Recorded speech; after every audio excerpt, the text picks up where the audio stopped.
week's weekly edge. It tells you all about what happened last week, what's only going to happen next week, and gives you some good research and statistics so you're prepared as a trader for the coming week. If you like this video and follow us, please like and subscribe, and the links to the full PDF to download so you can read it for yourself are completely free. Look at the links below and get your PDF for the weekly end. Cheers guys, enjoy. Wall Street snapped a 3-week winning streak in the session ending August 21st, leading major U.S. benchmarks on the defensive. This chart captures the 5-day move. These negative red bars mark significant retreats, with the Nasdaq 100 dropping 2.45% and the S&P 500 shedding 1.43%. Simultaneously, the commodities complex surged. Silver jumped 6.89%, breaching the $70 mark for the first time since mid-June, while gold added 5.56% to hit a 3-month high. These outsized, divergent moves occurred outside of the standard rate decision window, signaling a deeper realignment than typical summer volatility. The correlation between falling equities and skyrocketing metals points to a specific macro catalyst that requires investigation before the final week of August. Standard monetary policy signals were notably absent during the sell-off. Major central banks remained on a hawkish hold, with no shifts in terminal rate guidance. The driver was a specific fiscal pivot, the US Treasury's decision to roughly double its long-dated debt buybacks.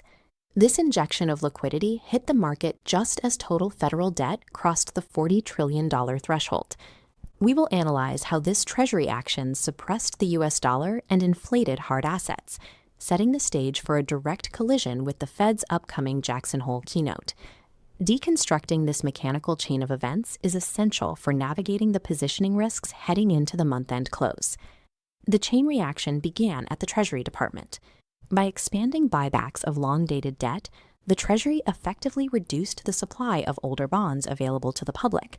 This created a structural downward compression of long-end yields, as the government's own demand for its debt outpaced the market. As those yields dropped, the US dollar lost its interest rate advantage against other major currencies, pulling the dollar index lower in tandem. This chart shows the quantitative impact. The US dollar index dropped 0.87% over the week. This manufactured dollar weakness became the center of gravity for all cross-asset revaluations during the session. Capital immediately flowed into non-yielding hard assets as a hedge against a depreciating currency. Gold led the surge, reaching a 3-month high near the $4,600 level. Silver's breakout was even more aggressive, as shown in this price chart, where it breached the $70 threshold for the first time since mid-June. Energy markets faced additional pressure from escalating geopolitical friction affecting Middle East supply. The combination of supply worries and a soft dollar pushed WTI crude 5.66% higher, closing the week above $86. This confluence of fiscal liquidity and geopolitical tension structurally repriced the entire commodity complex higher. The dollar slide triggered a series of secondary shocks across the G10. The commodity tailwind directly propelled the Australian dollar, which led the majors with a 1.22% gain.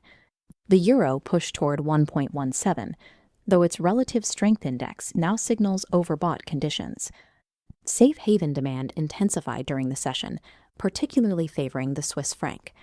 This haven flow dragged the euro-Swiss franc pair down by 1.63%.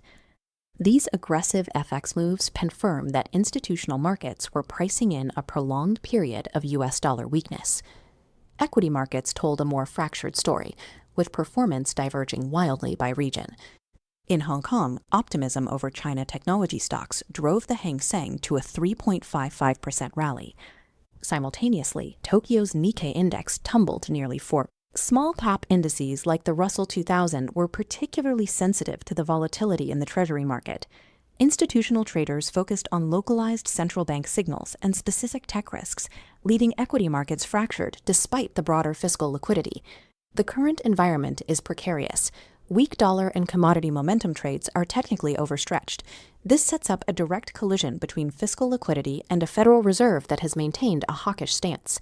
Wednesday brings the July core PCE inflation print, the Fed's final look at price growth before the September meeting. NVIDIA's results land that same evening, with options pricing in a move of roughly 5.4%.